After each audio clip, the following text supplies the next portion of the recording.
فلا مضل له ومن يضلل فلا هادي له أشهد أن لا إله إلا الله وحده لا شريك له وأشهد أن محمدا عبده ورسوله صلى الله عليه وعلى آله وصحبه ومن تبعهم بإحسان إلى يوم الدين وسلم تسليما كثيرا.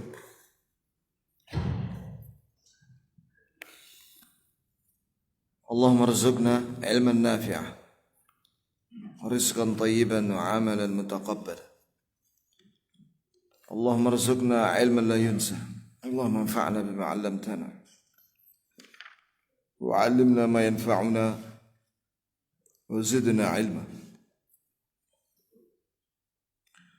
واهدنا إليك الصراط المستقيم واصلح لنا شأننا كله ولا تكلنا إلى أنفسنا طرفة عين.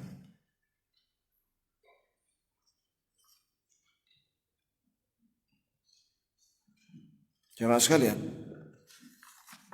kita lanjutkan. Barakallahu li wa lakum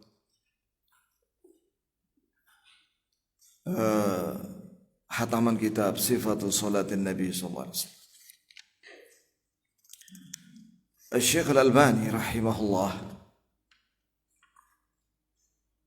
memberikan faedah-faedah setelah penyebutan tentang salawat Nabi pada waktu tasyahud awal maupun akhir. Yang pertama, faedah tentang bahwa di dalam salawat itu disebutkan ada alu Ibrahim dan juga sebelumnya ali Muhammad. Allahumma shalli ala Muhammad wa ala ali Muhammad. Iya, jadi kita bukan hanya mendoakan Nabi Muhammad sallallahu alaihi wasallam dan Nabi Ibrahim, tapi juga keluarganya.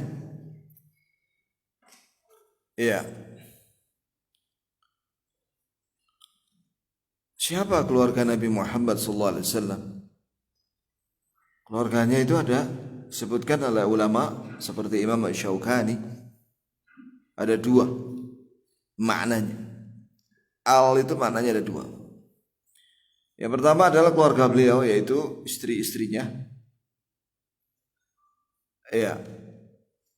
Istri-istrinya itu ketika Nabi sallallahu alaihi wasallam wafat ada 9.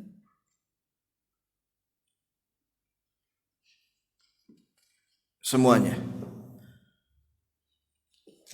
Kemudian termasuk keluarganya adalah anak-anaknya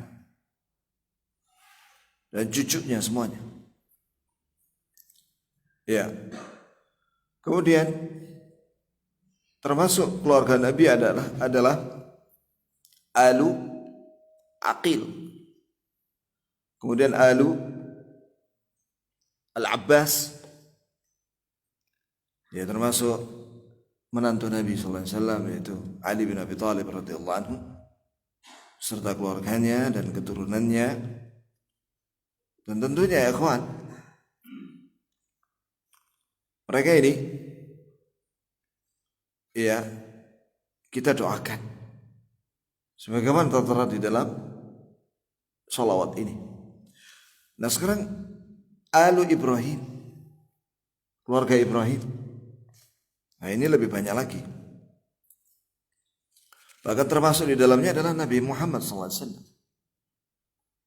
Karena Nabi kita Muhammad SAW adalah keturunan dari Nabi Ismail bin Ibrahim alaihi wassalatu wassalam. Termasuk di dalam keluarga Nabi Ibrahim adalah para anbiya wal mursalin dari kalangan Bani Israel.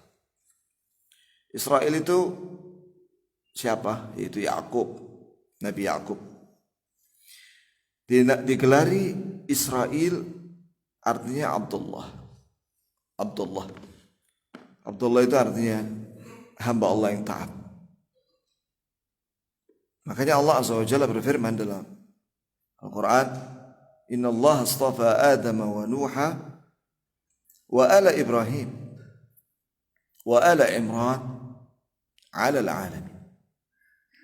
Sesungguhnya Allah memilih Nabi Adam sebagai Nabi, wa Nuh dan Nabi Nuh sebagai Nabi dan Rasul. Ya. Dalam ayat lain, wa dzurriyyatuhu humul baqin. Dan keturunan Nabi Nuh itulah yang langgeng sampai hari kiamat. Jadi kita semua ini keturunannya Nabi Nuh. Dari anak-anaknya Nabi Nuh alaihissalam ada 3 laki-laki. Ya, bin Nuh. Nah, Nabi Nuh alaihissalam ya jelas salah satu dari keturunan Nabi Adam alaihissalam. Kemudian wa ala Ibrahim dan keluarga Ibrahim. Ini Allah memilih dari keluarga Ibrahim sebagai para anbiya wal mursalin, yaitu dari kalangan Bani Israel, yaitu Yakub bin Ishak bin Ibrahim alaihi salatu wassalam. Dari 12 anak laki-laki Yakub itu dipilih semuanya dari nabi, ada yang jadi rasul seperti Nabi Yusuf alaihissalam. Semua para rasul dan nabi itu dari keturunannya Yakub sampai Nabi Isa. Sampai Nabi Isa. Iya. Nah, kecuali Nabi kita Muhammad sallallahu alaihi wasallam itu keturunan dari Nabi Ismail. Nah, semuanya dari keluarga Ibrahim. Kemudian wa ala Imran. Nah, ala Imran di sini maksudnya adalah keluarganya orang tuanya Maryam. Ya. Sebagaimana ini dalam surat Ali Imran. Jadi Imran di sini maksudnya bukan Imran Nabi Musa, bapaknya Nabi Musa, tapi keluarga Imran, yakni lahir dari keluarga Imran itu Maryam. Kemudian dari Maryam lahir siapa? Nabi Isa alal alami, atas seluruh manusia. Kalimat al juga disebutkan dalam surat Al-Qamar. Inna ala lutin najaynahum bisahar. Sesungguhnya kecuali keluarga Lut, maksudnya keluarga Nabi Lut alaihissalam, kecuali istrinya ya, karena istrinya tidak selamat. Kami selamatkan mereka waktu sahur, yakni menjelang subuh. Dan juga kalimat al itu juga disebut, yakni maknanya keluarga adalah dalam hadis ketika Abu Aufa membayarkan zakatnya, dia dan keluarganya kepada Nabi sallallahu alaihi wasallam. Maka Nabi SAW mendoakan Abu Aufa, Allahumma salli ala ali Abi Aufa. Ya Allah, berilah pujian dan rahmat untuk keluarga Abi Aufa.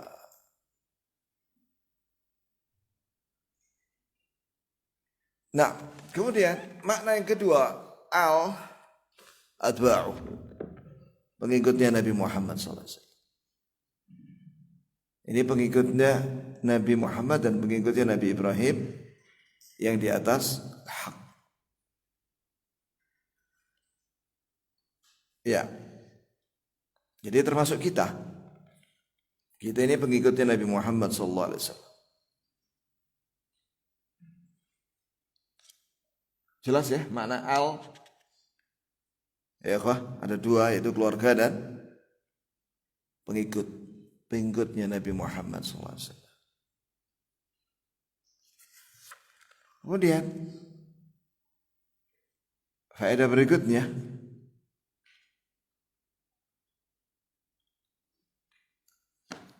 bahwa ketika sholat tidak cukup hanya mengucapkan Allahumma shalli ala Muhammad, setelah itu salam.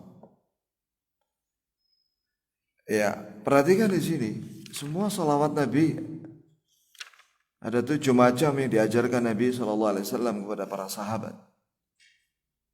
Itu disebutkan di situ ada keluarga Nabi. Bahkan sebagian lafadznya ada istrinya dan keturunannya.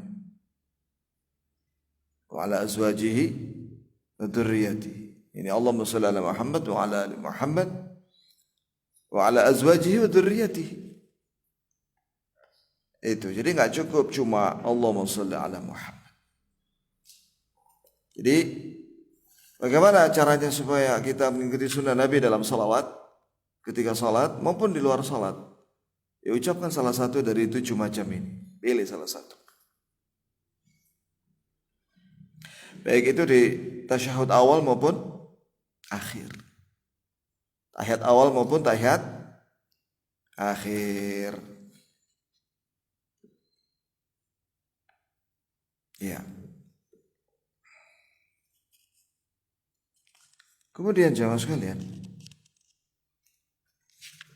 faedah berikutnya, perhatikan bahwa di dalam semua salawat yang 7 macam itu tidak ada tambahan sayyid. Ya.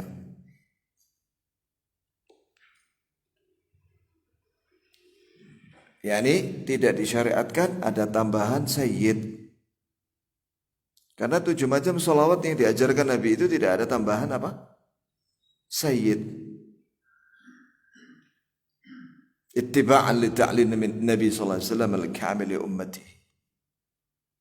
Dalam rangka mengikuti ajaran Nabi sallallahu alaihi wasallam yang sempurna untuk umatnya.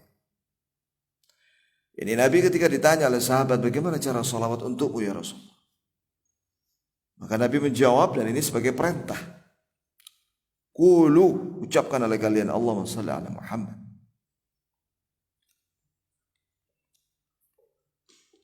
Ya.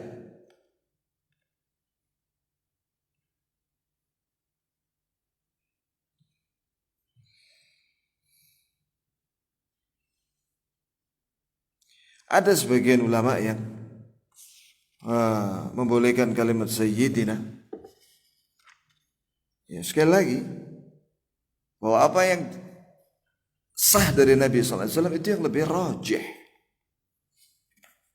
Sebagaimana yang sudah saya sampaikan hadis tentang doa sebelum tidur itu yang Nabi SAW tidak mau dirubah lafadznya yang sinonim, ya, apalagi ditambah-tambahi dengan sayyid.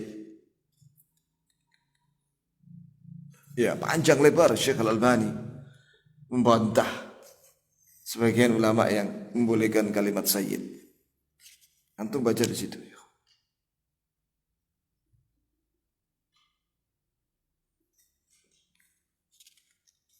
Nah, zaman sekarang ini ada orang bikin sholawat. Ya, ini betul-betul bikin sendiri dia sholawat. Sholawat badar, sholawat munjiyah, sholawat apalagi? Nariyah, salawat barzanjiyah. Oh, banyak sekali. Nah, itu bukan dari sunnah Nabi SAW. Ya, tidak boleh kita bikin-bikin sendiri ibadah. Salawat itu ibadah. Sebagaimana ibadah yang lainnya. Apa tanda bahwa itu adalah ibadah? Ada dalil yang menyuruh. Jika ada dalil yang menyuruh, yaitu Quran atau Sunnah, itu ibadah. Salawat adalah ibadah. Inna Allah wa malaikatahu yusalluna ala nabi.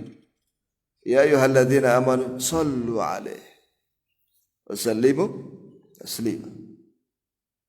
Ya ayyuhalladzina amanu sallu alaihi, wahai orang-orang beriman, ucapkanlah salawat untuk beliau. Nah, itu menunjukkan bahwa salawat itu ibadah. Dan ibadah itu tauqifiyah. Tauqifiyah itu mencontoh Nabi SAW. Tidak boleh orang bikin sendiri di dalam beribadah. Kemudian faedah yang kelima di sini diterangkan, tidak boleh talfiq. Talfiq itu menggabungkan semua salawat.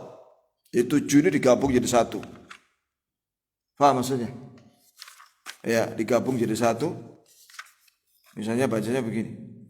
Allahumma shalli ala Muhammad. Ya. Pokoknya digabung semuanya, wa ala ahli baiti wa ala azwaji wa dzurriyyati. Yang tidak ada di nomor 1 ditambah dengan nomor 2 atau 3, 4, 5, 6, 7. Digabung-gabung. Itu namanya talfiq. Nah, itu nggak boleh. Amalkanlah masing-masing itu pada setiap tahiyat. Silakan bergantian dipilih yang dihafal. Jelas ya, Pak?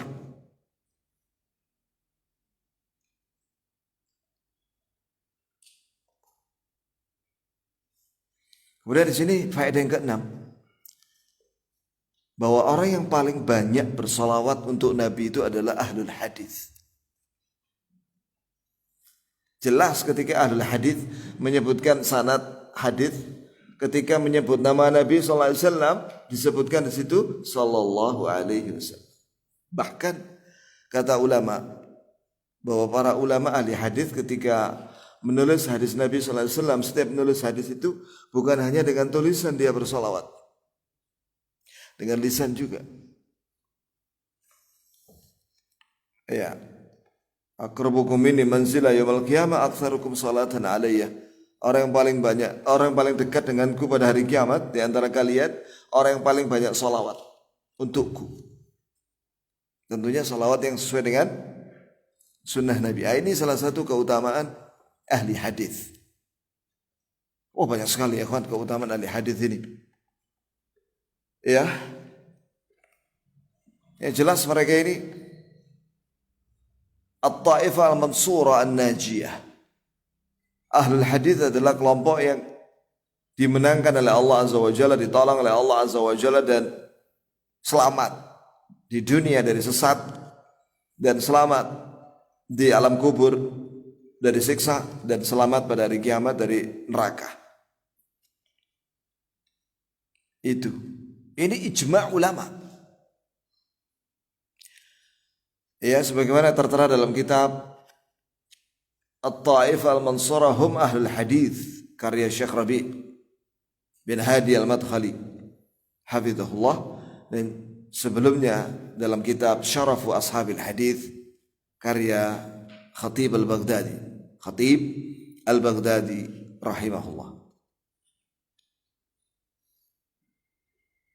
Ya.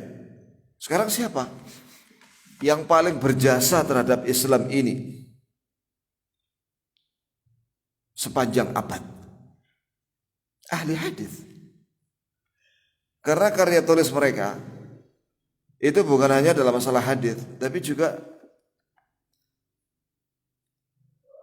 Quran itu dengan sanad.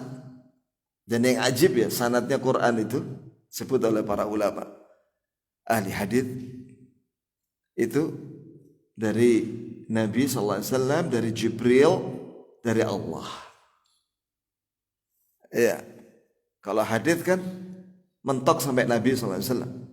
Kalau Quran itu sanadnya sampai Allah Subhanahu wa ta'ala. Siapa yang menyebutkan sanad itu? Ahli hadis. Ahli hadis ada yang menjadi ahli tafsir seperti Ibnu Katsir, seperti Ibnu Jarir At-Tabari.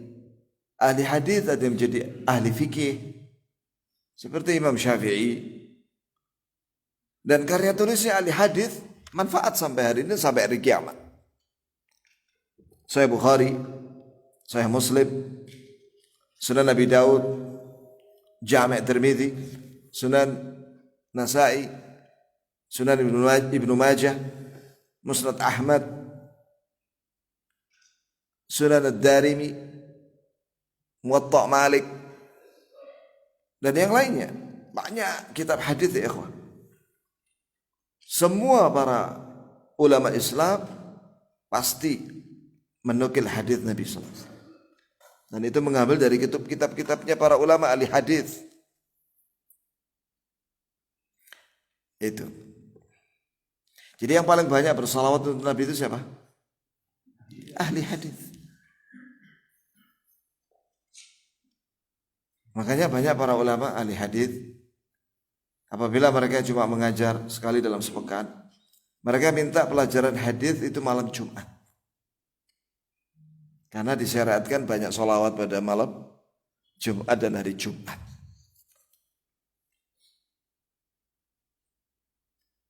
Itu ya ikhwah. Kitab yang paling sahih setelah Quran di dunia ini apa? Sahih Bukhari. Sahih Bukhari itu hadis.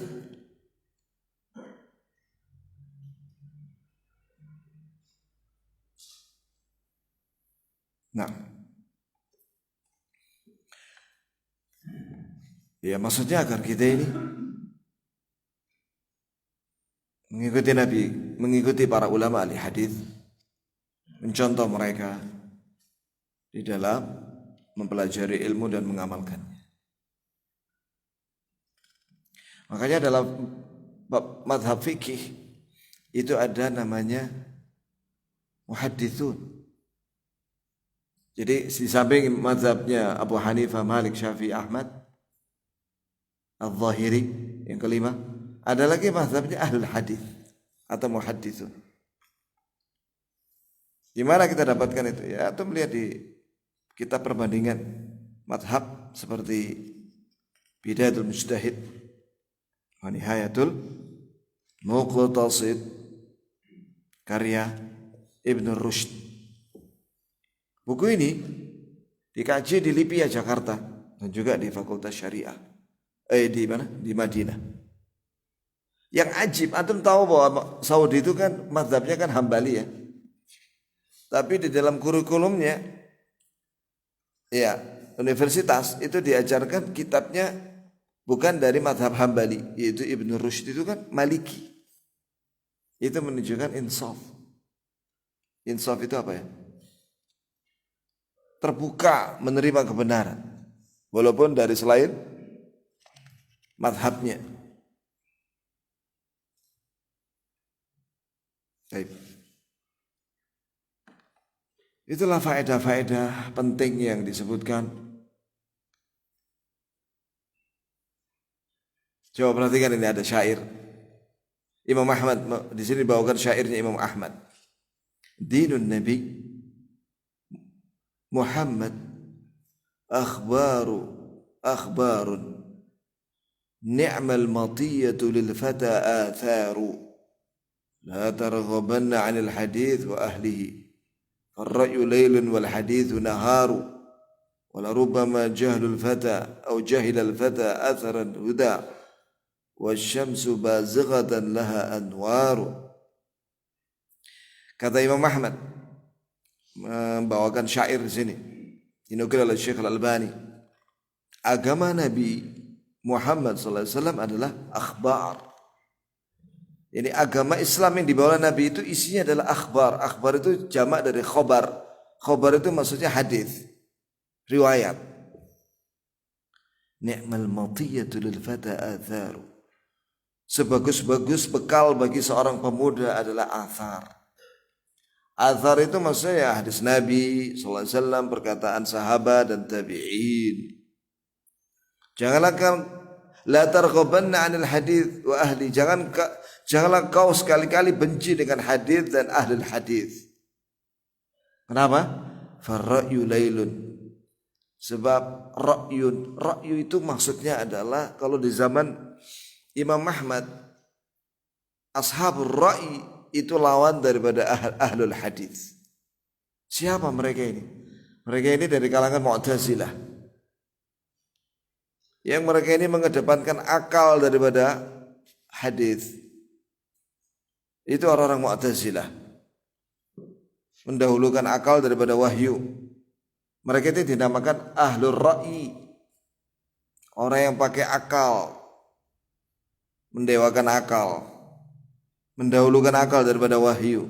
Kata Imam Ahmad bahwa ra'yu, akal ini mendahulukan akal itu gelap, seperti gelapnya malam.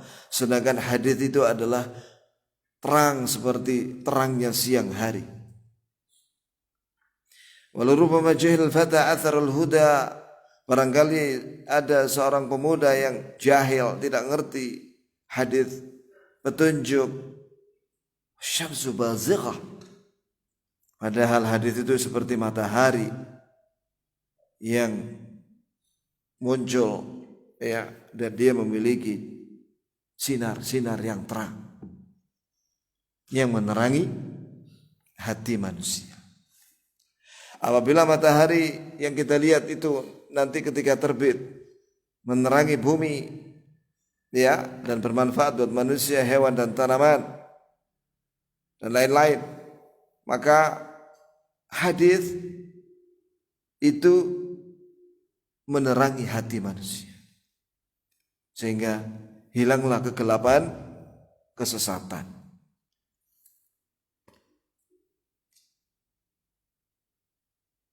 Ya.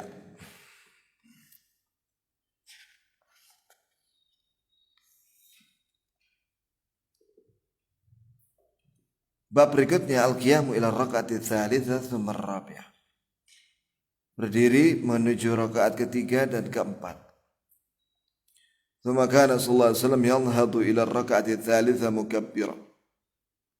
Kemudian Nabi sallallahu alaihi wasallam bangkit menuju rakaat yang ketiga sambil takbir. Ini takbir perpindahan dari rakaat kedua ke rakaat ketiga. Wa amara bil musi'a salatu, dan Nabi memerintahkan kepada sahabat Khalid bin Rafi' untuk radhiyallahu anhu untuk mengucapkan itu takbir Allahu Akbar. Tsumma sna' dzalika fi kulli raka'atin sajdah. Kemudian lakukanlah itu semua ya di setiap rakaat dan sujud. Ini pergerakan salatmu, ucapkan takbir. Itu namanya takbir intiqal. Takbir perpindahan. Gerakan. Wa kana sallallahu alaihi wasallam idza qama min al-qa'dati kabbar. Wa Nabi sallallahu alaihi wasallam apabila berdiri dari duduk, Nabi takbir. Ini dari duduk tahiyat. Nabi takbir Allah Akbar, kemudian berdiri. Wa kana sallallahu alaihi wasallam yarfa'u yadayhi. Nah, kadang-kadang Nabi mengangkat tangannya. Dan adalah Nabi sallallahu alaihi wasallam mengangkat tangannya menuju rakaat yang ketiga ma'ahada takbiri ahyana. Iya, kadang-kadang. Nah, wa kana idza arada al-qiyam ila rakaatir rabi'ah, begitu pula kalau ingin berdiri dari rakaat ketiga menuju rakaat yang keempat, qala Allahu Akbar, Nabi mengucapkan Allahu Akbar. Wa kana sallallahu alaihi wasallam yarfa'u yadayhi. Ya, dan juga kadang Nabi ketika menuju rakaat yang keempat mengangkat kedua tangannya, kadang-kadang. Kan sudah pernah dibahas masalah angkat tangan itu di setiap gerakan perpindahan ya dalam salat. Tsumma kana yastawi qa'idan ala rijlihi al-yusra mu'tadila hatta yarji'a kullu 'azmin ila mawdi'ihi. Tsumma yaqumu mu'tamidan 'ala al-ard. Wa Nabi sallallahu alaihi wasallam lurus ketika duduk di atas kaki sebelah kirinya itu. Duduk apa ini? Menduduki kaki kiri itu duduk apa? Iftirash. Dengan betul-betul lurus punggungnya, hatta yarji' kullu 'azmin ila mawdi'ihi. Sampai kembali semua tulang pada tempatnya. Ini kembali ruas tulang pada tempatnya ketika duduk. Setelah itu beliau berdiri dengan bersandarkan pada tanah dengan kedua tangannya.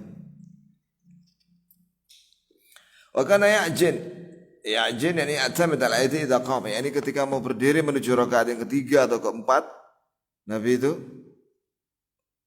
meletakkan kedua tangannya itu di sajadah, di tanah, dan Nabi bersandarkan dengan kedua tangan itu untuk berdiri, menekan kedua tangan itu untuk berdiri di tanah ya, untuk berdiri.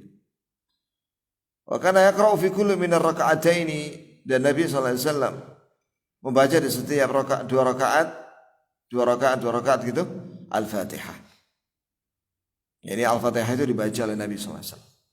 Wa amara bidzalika al-musii salatahu, dan Nabi perintahkan kepada sahabat Khalid bin Rafi' untuk mengucapkannya.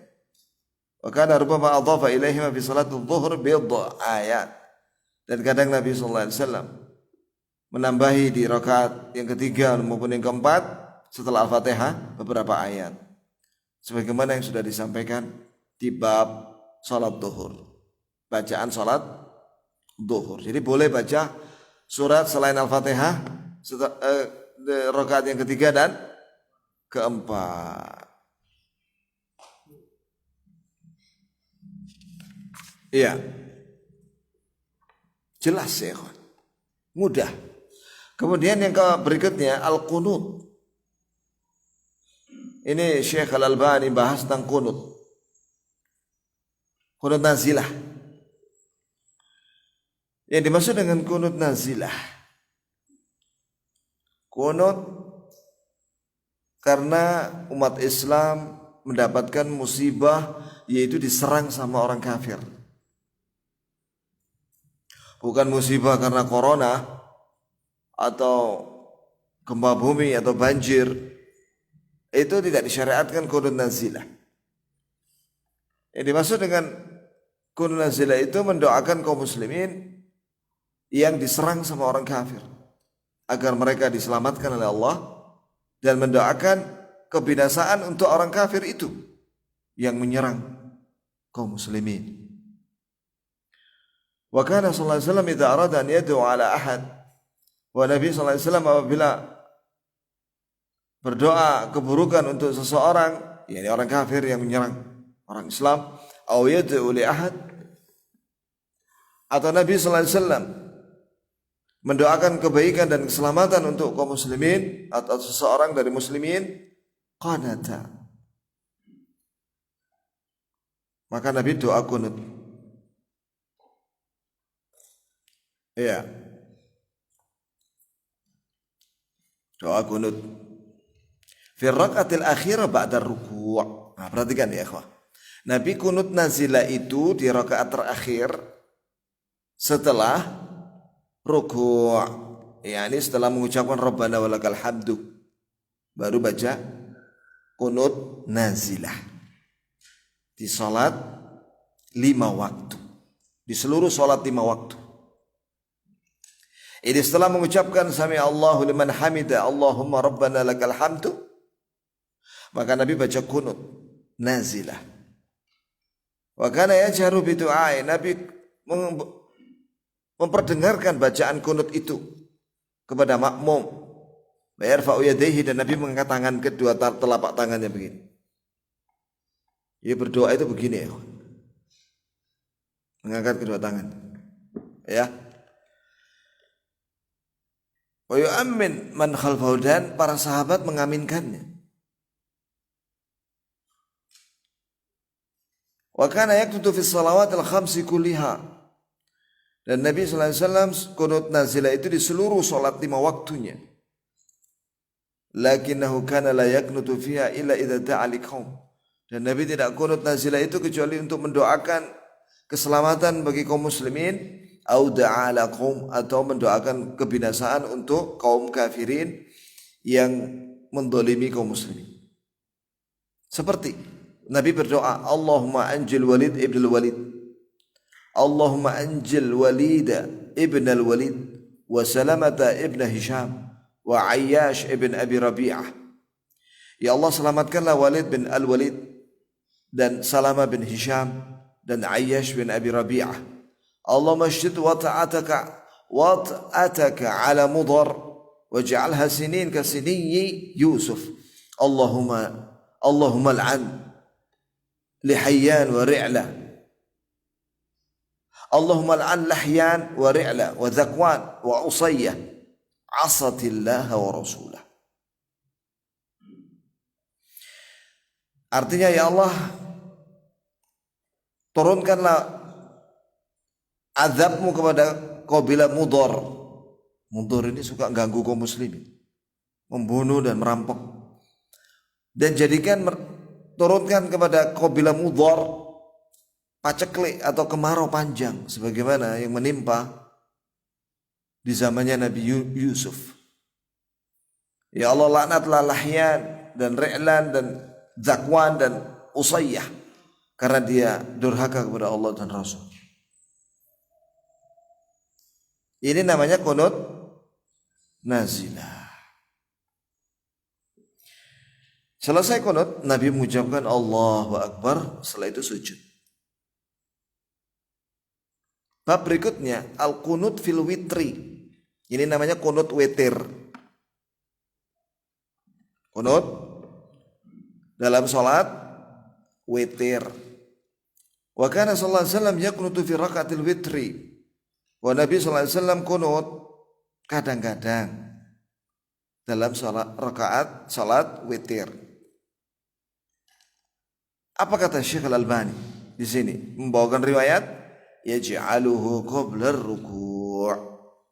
Perhatikan ya ikhwah. Wa qunut witir itu Nabi lakukan sebelum ruku'. Sebelum ruku'. Ya, itu ya ikhwah.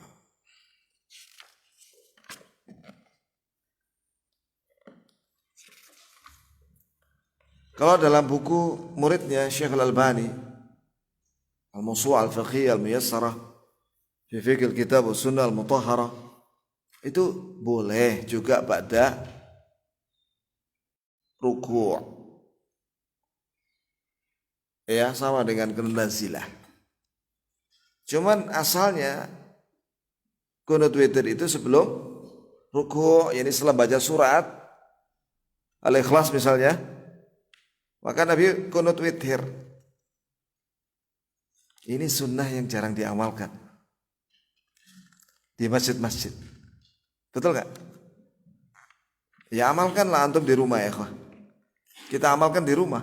Kalau salat witir, bacalah itu qunut witir sebelum ruku'.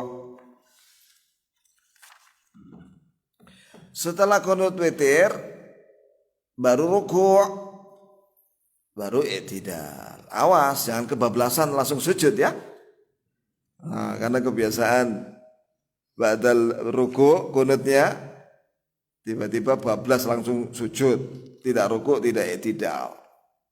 Enggak sah ruku', enggak sah witirnya karena ruku' dan i'tidal itu adalah rukun salat. Nah, di sini dibawakan dalilnya wa 'allama al-Hasan al-Ali bin Ali radhiyallahu anhu. Nabi sallallahu alaihi wasallam mengajarkan kepada Hasan bin Ali, cucunya Nabi. Diajarkan oleh Nabi sallallahu alaihi wasallam an yaqula idza faragha min qiraati fil witri, apabila selesai baca surat ketika salat witir, ini baca kulhu setelah Al-Fatihah, ditambah boleh dengan Al-Falaq dan An-Nas. Allahumma hdini fi man hadait wa afini fi man afait wa tawallani fi man tawallait wa barik li fi ma atait wa qini syarra ma qadait fa innaka taqdi wa la yuqda alaik innahu la yadhillu man walait wa la ya'izzu man adait tabarakta rabbana wa ta'alait la manja minka illa ilaik. Inilah yang dinamakan qunut witir. Mungkin ada yang bertanya, loh ini kan bacaan qunut subuh. Sebagian kaum, Syekh Al-Albani menjelaskan dalam kitab Ta'liq ala Fiqh Sunnah, Tamamul Minnah fi Ta'liq ala Fiqh Sunnah. Jadi Fiqh Sunnah itu karya Said Sabiq. Dikasih catatan kaki oleh Syekh Al-Albani. Namanya Tamamul Minnah fi Ta'liq ala Fiqh Sunnah. Dikatakan di situ bahwa qunut subuh itu hadisnya dhaif. Tidak ada yang sahih. Dan didahului oleh Ibnu Qayyim dalam kitab Zadul Ma'ad. Disebutkan rawinya di situ, semua riwayat tentang qunut subuh secara khusus itu dari seorang rawi namanya Yazid bin Ja'far. Dia mengatakan Ra'aitu Umar, padahal dia enggak ketemu sama Umar sehingga sanadnya terputus. Itu kata Ibnu Qayyim. Kalau kata Syekh Al-Albani dalam Tamamul Minnah di situ dibawakan riwayat ada seorang tabi'i bertanya kepada bapaknya seorang sahabat, "Wahai ayahandaku, bukankah engkau salat di belakangnya Nabi Abu Bakar, Umar, Uthman? Apakah mereka qunut subuh secara khusus ketika mereka mimpin jadi imam salat subuh?" "Ai bunai muhdats." Wahai anakku, itu mengada-ngada. Sahih sanadnya, kata Syekh Al-Albani. Ya, jadi enak toh kalau kita belajar hadis itu enak. Sahih apa enggak riwayatnya, ya kan? Siapa rawinya? Jelas. Jadi tidak ada kunut secara khusus subuh saja. Itu tidak pernah diamalkan oleh Nabi dan Abu Bakar dan Umar dan Utsman. Dan Ali juga radhiyallahu anhum ajma'in.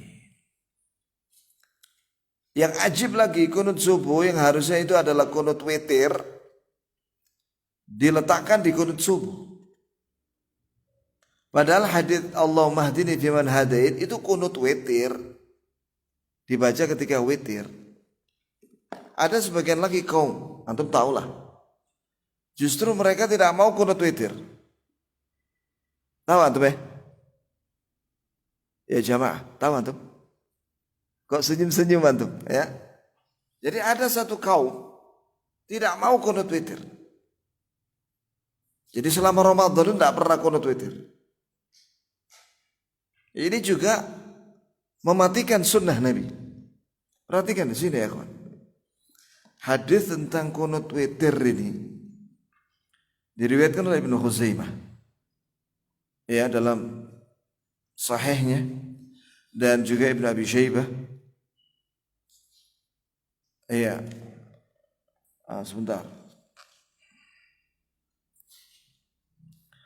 Ini juga dalam disebutkan oleh Hafidz Ibnu Hajar dan Talkhis al-Habir.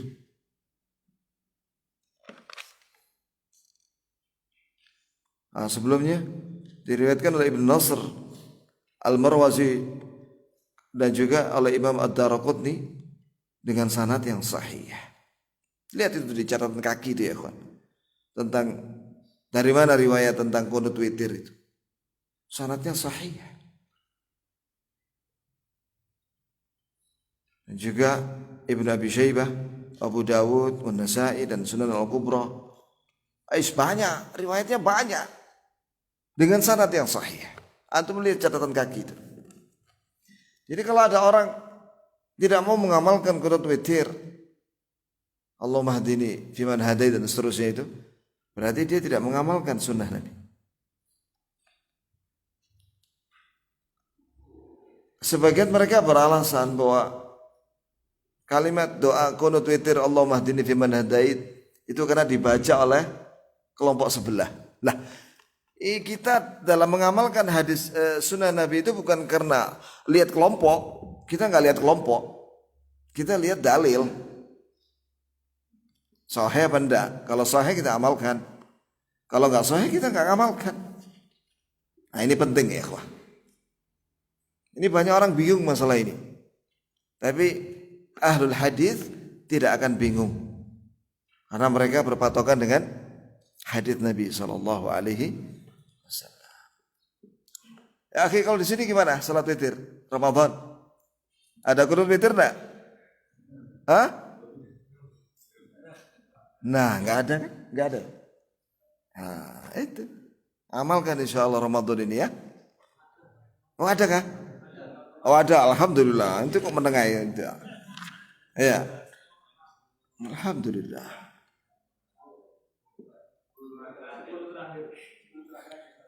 Oh, 10 hari terakhir. Dibahas dalam kitab Mawsu' al-Fiqhiyah al-Muyassara fi Fiqh al-Kitab as-Sunnah al-Mutahharah dan juga dalam kitab Al-Qaul Mubin fi Aqdal Musallin bahwa kunut witir itu dilakukan oleh Nabi di sepanjang tahun. Sering. Bukan hanya Ramadan. Bukan hanya 10 hari terakhir Ramadan. Sepanjang tahun. Ini namanya kunut witir. Witir itu kan setiap malam. Bukan hanya Ramadan. Tidak ada pengkhususan harus Ramadan saja. Setiap malam. Sering maksudnya. Bukan selalu ya. Kadang-kadang ditinggalkan oleh Nabi. Kunut witir ini kadang-kadang.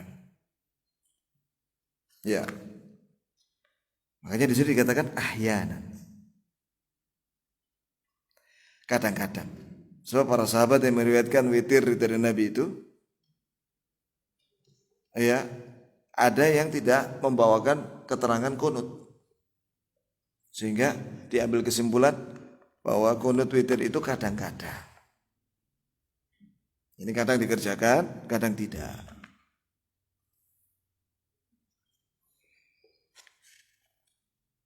Saya sampai sekarang belum menemukan dalil pengkhususan kunut witir di 10 hari terakhir Ramadan. Saya belum menemukan. Jika antum menemukan, jazakallah khair, kasih tahu kepada saya. Coba ikuti saya terakhir ini, ikhwan. Allahumma hdini fiman hadait, wa afini fiman afait, wa tawallani fiman tawallait, wa barik li fima a'tait, wa qini syarra ma qadait, fa innaka taqdi wa la yuqda 'alaik, innahu la yadhillu man walait wa la ya'izzu man 'adait, tabarakta rabbana wa ta'alait, la manja minka illa ilaik. Artinya bagus sekali kunut witir itu ya.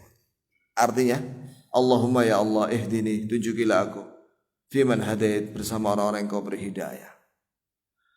Hidayah ada dua, hidayah berupa ilmu dan amal. Wa afini fiman afait, dan selamatkan aku ya Allah bersama orang-orang yang kau selamatkan. Wa tawallani fiman tawallait, dan cintailah aku ya Allah dan lindungi aku sebagaimana orang-orang yang kau cintai dan lindungi. Wa barik li fima atai, dan berkahilah, tambahkan kebaikan untukku ya Allah pada rezeki nikmat yang kau beri kepadaku. Wa qini syarra ma qadait, dan lindungi aku dari semua keburukan yang kau tetapkan. Fa innaka taqdi wa la yuqda 'alaik, sesungguhnya engkau lah yang menetapkan dan tidak ada yang memaksamu untuk menetapkan. Innahu la yadhillu man walait, sesungguhnya tidak ada yang hina orang yang loyal denganmu ya Allah dengan cinta dan taat. Wa la ya'izzu man 'adait, dan tidak ada yang mulia, tidak ada kemuliaan bagi orang yang memusuhimu ya Allah. Tabarakta rabbana, kau maha baik wahai Rabb kami, wa ta'alait, dan maha tinggi. La manja minka, tidak ada keselamatan dari siksamu dan musibah darimu, illa ilai, kecuali perlindungan darimu. Bagus sekali isi daripada kunut witir ini. Hafalkan dan amalkan. Iya. Ada pertanyaan?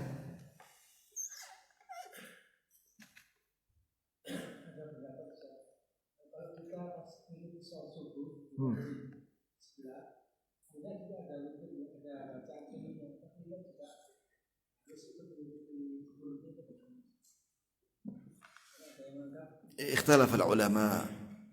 Para ulama berselisih pendapat. Tapi hendaklah antum mengamalkan apa yang antum yakini. Jika antum meyakini bahwa kunut subuh secara khusus adalah muhdats, mengada-ngada, tidak diamalkan oleh Nabi dan para sahabat, maka antum tidak usah ikut-ikutan. Ya, antum baca doa i'tidal aja.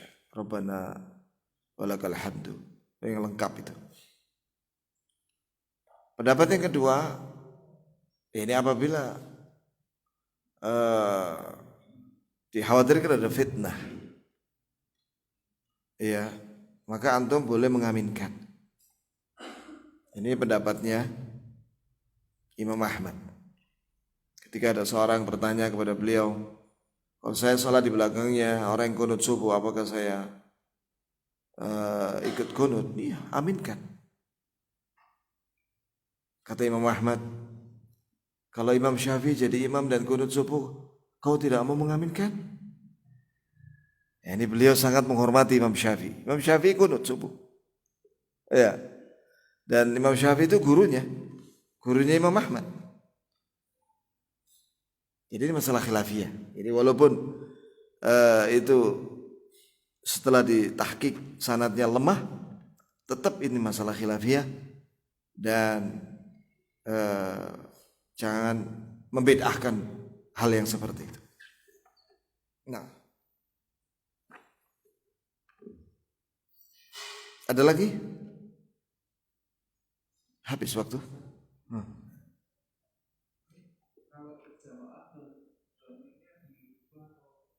Iya, Allahumma hdina fi man hadait.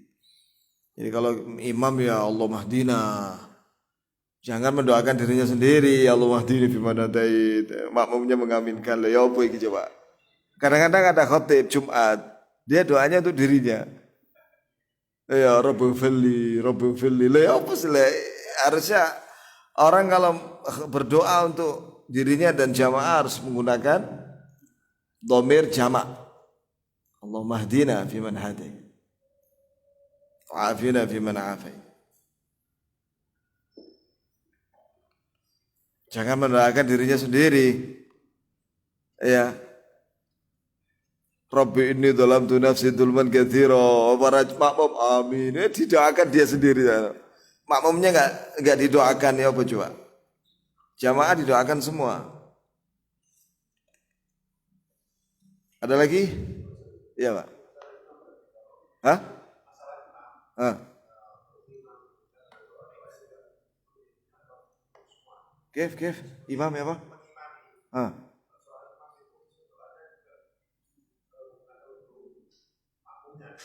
Doa apa itu? Masya Allah. Apa yang Anda tanyakan itu saya juga bertanya itu. Kalau kita perhatikan ya kawan, doa-doa yang diajarkan Nabi,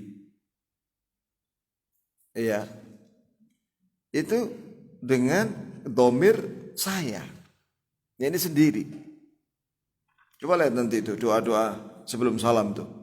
Allahumma inna a'udzubika min adzabil qabr, ya kan? Sebenarnya hukum asalnya seperti itu. Masing-masing berdoa untuk dirinya. Iya. Termasuk imam. Nah, sekarang bolehkah dirubah menjadi dhamir jamak? Allahumma inna na'udzubika min adzabil qabr, dalam rangka untuk mendoakan makmum. Jawaban saya untuk sementara ini boleh. Bagi imam ya, boleh. Ya. Mana keterangannya? Ya keterangannya ihdinas siratal mustaqim. Imam kan bacanya ihdinas siratal mustaqim. Ketika salat itu mendoakan semuanya, jadi boleh. Nanti kita tanyakan lagi kepada ulama ya. Jazakallah khair. Kadang-kadang saya menjamakkan doa-doa itu. Niat saya untuk mendoakan makmum juga. Tapi kadang-kadang saya teringat ini doa-doa ini kok sendiri-sendiri. Ya udah saya baca sendiri-sendiri untuk diriku sendiri gitu loh. Ada berapa doa di sini? 10 doa ya kawan. Sebelum salam. Insyaallah kita bahas di lain waktu biidznillah ta'ala. Ada lagi? Cukup ya? Subhanakallahumma bihamdik asyhadu an la ilaha illa anta astaghfiruka wa atubu ilaik. Wassalamualaikum warahmatullahi wabarakatuh.